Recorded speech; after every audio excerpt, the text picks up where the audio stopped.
जय सनातन धर्म की।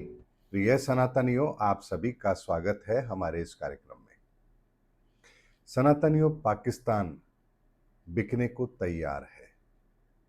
खरीदेगा कौन? ये वीडियो मैंने आप लोगों को भी कुछ समय पहले ही दिया था और कहा था कि पाकिस्तान बिकेगा, देखना यह है उसे खरीदेगा कौन। चाइना खरीदता है या अमेरिका?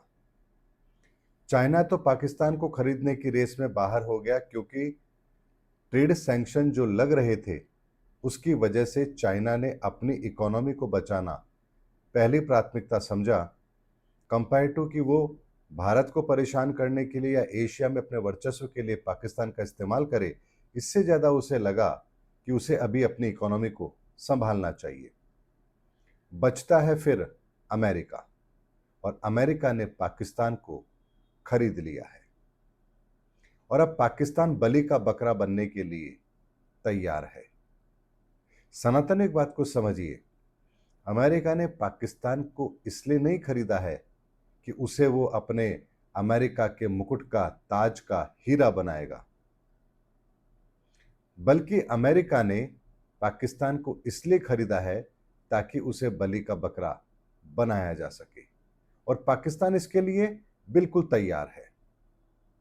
जैसे कुर्बानी के लिए बलि के बकरे को खिला पिला के तैयार किया जाता है और फिर उसकी कुर्बानी दी जाती है, ठीक उसी तरीके से इस समय पर अमेरिका भी इस बकरे को तैयार कर रहा है, खिला पिला करके बहुत मोटा ताजा कर रहा है, और फिर इसकी बलि वो जरूर देगा, और पाकिस्तान इसके लिए तैयार जरूर है।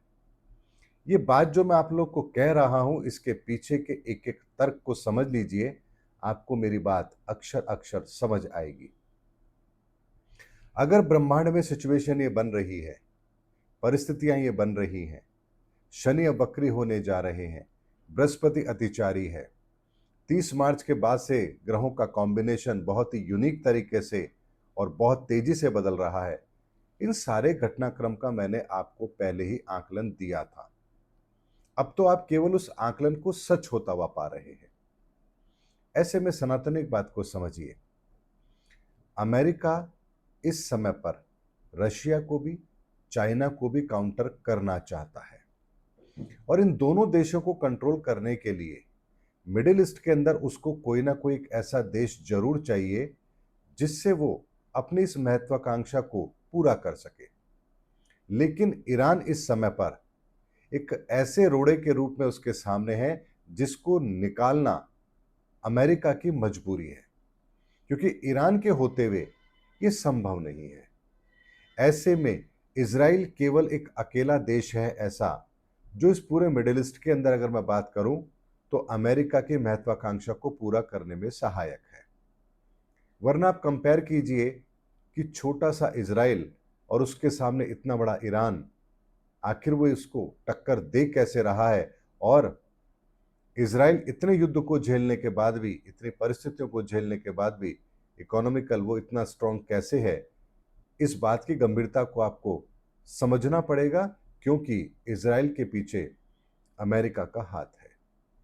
लेकिन बात आती है कि क्या ईरान को हाशिए पर ले जाने से अमेरिका का क्या हित होगा?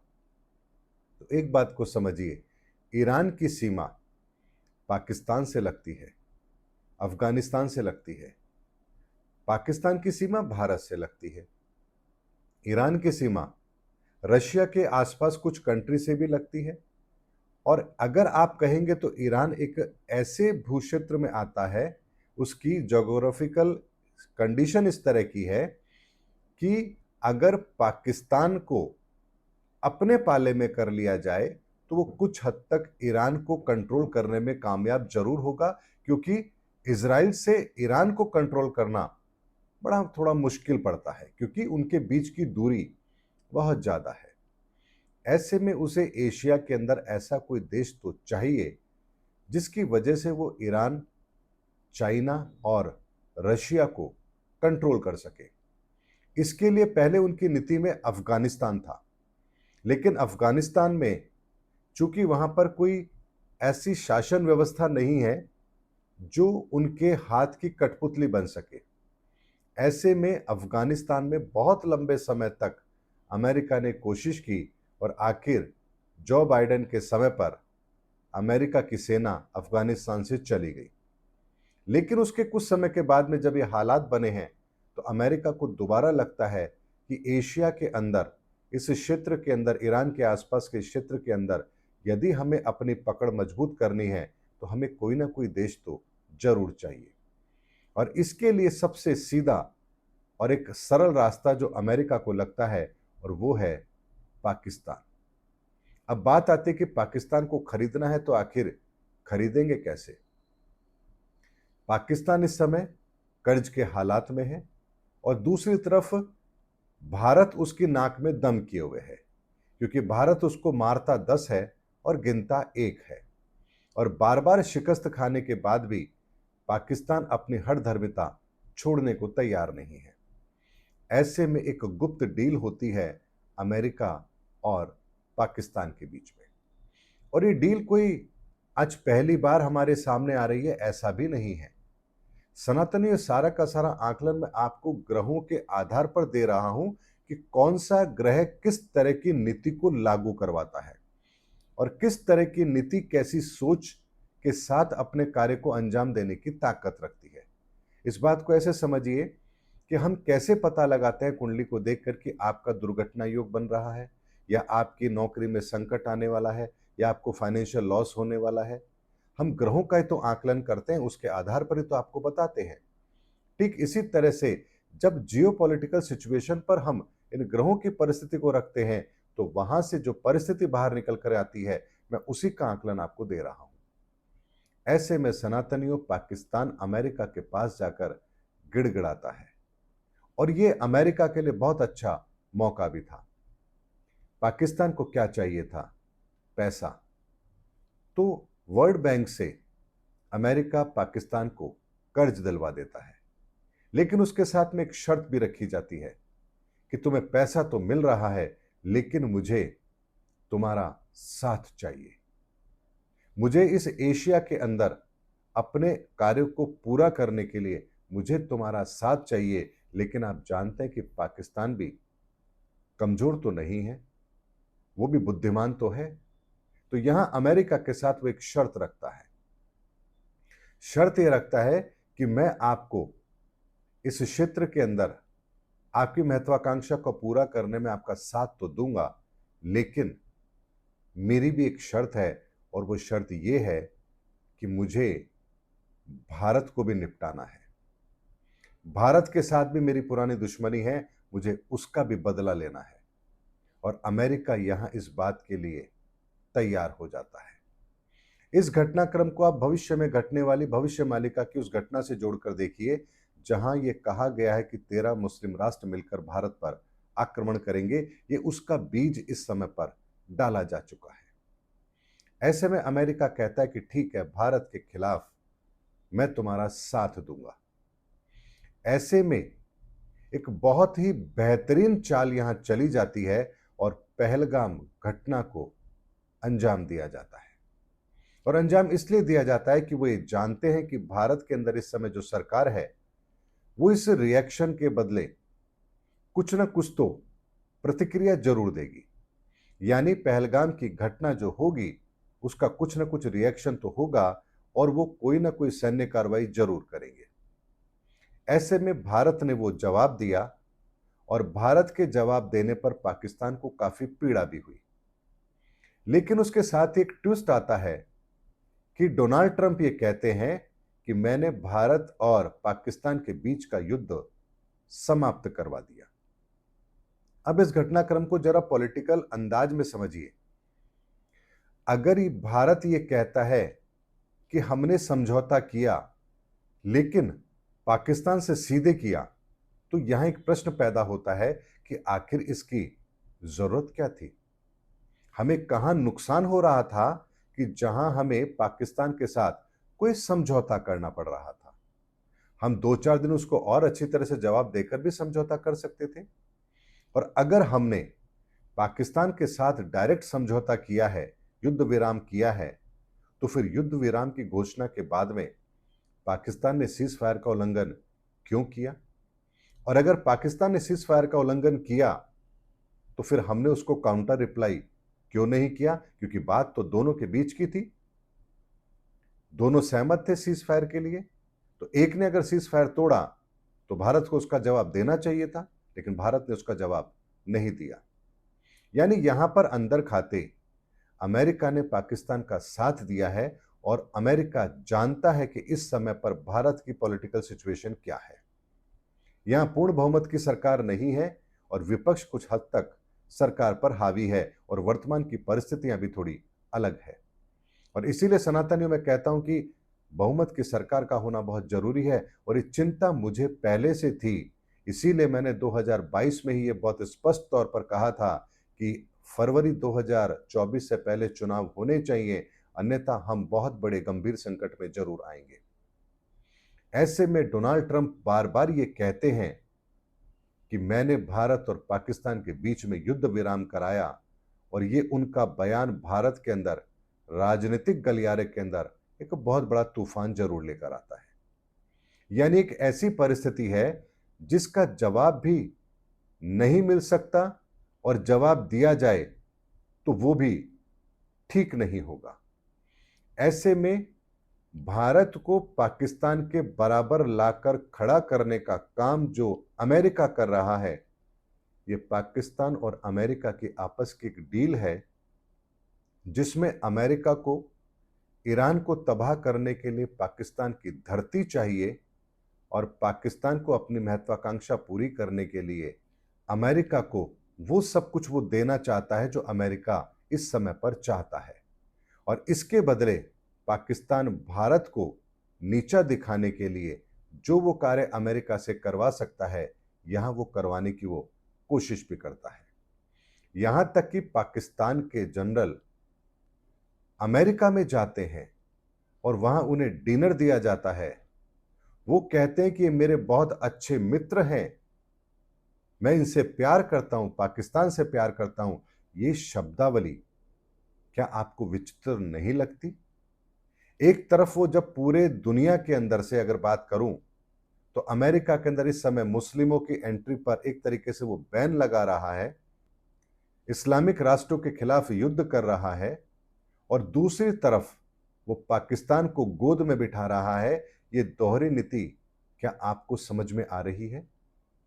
सनातनियों, इस समय पर अमेरिका ने पाकिस्तान को बलि का वो बकरा बनाया है जिसके द्वारा वो ईरान के अंदर भी अपना नियंत्रण चाहता है, और पाकिस्तान का इस्तेमाल करके वो इस क्षेत्र के अंदर रशिया को और चाइना को भी काउंटर करना चाहता है। और इसीलिए पाकिस्तान की ये बात अमेरिका मान भी रहा है कि जब भी हमें वक्त पड़े आप भारत के खिलाफ कोई बयानबाजी जरूर कीजिए, ताकि हमें मोटिवेशन मिले और हम कहीं ना कहीं भारत के बराबर आकर खड़े हों और अंतर्राष्ट्रीय स्तर पर हम उतने ताकतवर बन जाएं जो भारत का मुकाबला कर सके। ये एक ख्वाब पाकिस्तान देख रहा है। और सनातनियों, जैसे ही 13 जुलाई के बाद शनि वक्री होंगे, आपको ये सारा घटनाक्रम बाहर आता हुआ नजर आएगा। ये सारी परिस्थितियां आप लोगों के सामने जरूर आएंगी। इसीलिए सनातनी, एक बात तो मैं यहां जरूर कहूंगा कि भारत से भी एक चूक तो हुई है। हमने उस पहलगाम घटना से पहले अमेरिका की जो नीतियां थी उसको समझने में कहीं ना कहीं गलती तो की है। जो रुख अमेरिका का इस समय पर हुआ था इलेक्शन के बाद में, डोनाल्ड ट्रंप के आने के बाद भारत के प्रति, हमें उसे गंभीरता से लेना चाहिए था और एक एक चीज की प्रतिक्रिया हमें बहुत सावधानी से देनी चाहिए थी। ऐसे में इस समय पर अमेरिका केवल और केवल अपने हित के लिए कार्य कर रहा है। अब बात आती है कि भारत के साथ अमेरिका की क्या दुश्मनी है, तो इस बात को भी समझ लीजिए। रशिया ताकतवर रहे ये बात अमेरिका कभी नहीं चाहता। इकोनॉमिकल लेवल पर चाइना उसे टक्कर दे ये अमेरिका कभी नहीं चाहता। और भारत के साथ उसकी क्या दुश्मनी है, इस बात की गंभीरता को समझिए। इस समय पर यानी डोनाल्ड ट्रंप के आने से पहले, उनके राष्ट्रपति बनने से पहले, पूरी दुनिया के अंदर अगर ग्लोबल लीडर के रूप में कोई व्यक्ति था तो वो भारत के प्रधानमंत्री नरेंद्र मोदी जी थे। और यही बात डोनाल्ड ट्रंप को पसंद नहीं आ रही है, क्योंकि वो इस समय पर पूरी दुनिया के मसीहा बनना चाहते हैं। और उनके मसीहा बनने के अंदर भारत के अंदर अगर सबसे बड़ा कोई रोड़ा है तो वो नरेंद्र मोदी जी है। क्योंकि नरेंद्र मोदी जी की छवि डोनाल्ड ट्रंप की छवि को उभरने नहीं देगी, और डोनाल्ड ट्रंप को यदि अपनी छवि उभारनी है तो भारत की छवि यानी भारत के प्रधानमंत्री की छवि भी उन्हें खराब करनी पड़ेगी। इसीलिए वो बार बार ऐसी बातों को करते हैं जिससे भारत की छवि खराब हो या प्रधानमंत्री की छवि खराब हो। क्योंकि ट्रेड के अंदर अमेरिका को भारत से कोई नुकसान है ही नहीं, लेकिन भारत के साथ में अमेरिका के संबंध इस समय खराब इसीलिए है क्योंकि डोनाल्ड ट्रंप को इस समय पर दुनिया का मसीहा बनना है, और उसमें सबसे बड़ी रुकावट प्रधानमंत्री नरेंद्र मोदी जी की छवि है। इसीलिए आने वाले समय के अंदर प्रधानमंत्री जी की छवि को नुकसान पहुंचाने के लिए अमेरिका इतने बड़े बड़े षड्यंत्र करेगा जिसकी आप कल्पना कर भी नहीं सकते।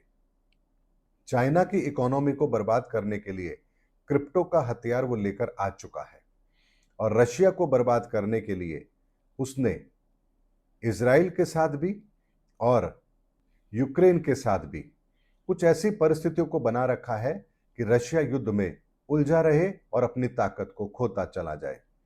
इसीलिए सनातन एक बात को समझिए, यूरोप भी अगर उभरने की कोशिश करता है तो अमेरिका वहां पर भी अशांति फैलाना चाहता है, और कनाडा को वो अपने अंदर मिलाना चाहता है, यानी उसे अपना राज्य बनाना चाहता है।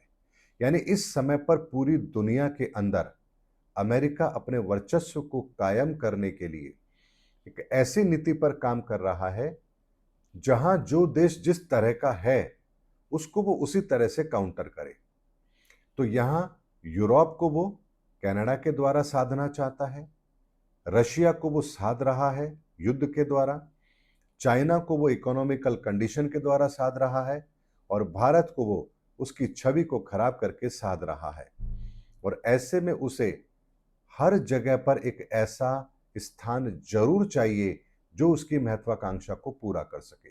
तो जो स्थान अफगानिस्तान था पहले अमेरिका के लिए, अब वो पाकिस्तान बन चुका है, और पाकिस्तान की धरती से अमेरिका इस पूरे क्षेत्र को अपने नियंत्रण में लेना चाहता है। और इसीलिए मैं कह रहा हूं कि पाकिस्तान बलि का बकरा बनने को तैयार है।